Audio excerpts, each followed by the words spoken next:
नमस्कार विद्यार्थी मित्रांनो, मी किरण।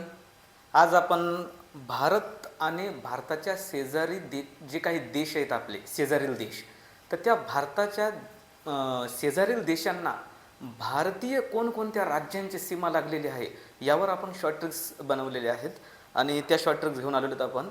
तर सर्वात पहिले पाहणार आहोत की चीन या देशाला भारतातील कोणकोणत्या राज्यांना सीमा लागलेली आहे। या देशाची चीन या देशाची कोणकोणत्या राज्यांना सीमा लागलेली आहे, तर त्यासाठी आपल्याकडे ट्रिक्स आहे हिमांशी आ जाऊ मै।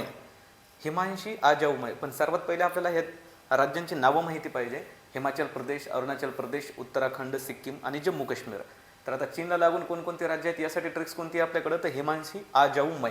आता ही वरून लक्षात ठेवायचं हिमाचल प्रदेश, त्याच्यानंतर सी वरून लक्षात ठेवायचं सिक्कीम, आवरून लक्षात ठेवायचं अरुणाचल प्रदेश, जावरून लक्षात ठेवायचं जम्मू अँड काश्मीर आणि वरून लक्षात ठेवायचं उत्तराखंड। ही आहे ट्रिक्स चीनला लागून असलेली जी काही राज्य आहेत आपली त्या राज्यांची नावे। ट्रिक्स कशी वाटली कमेंट बॉक्समध्ये सांगू शकता तुम्ही। धन्यवाद।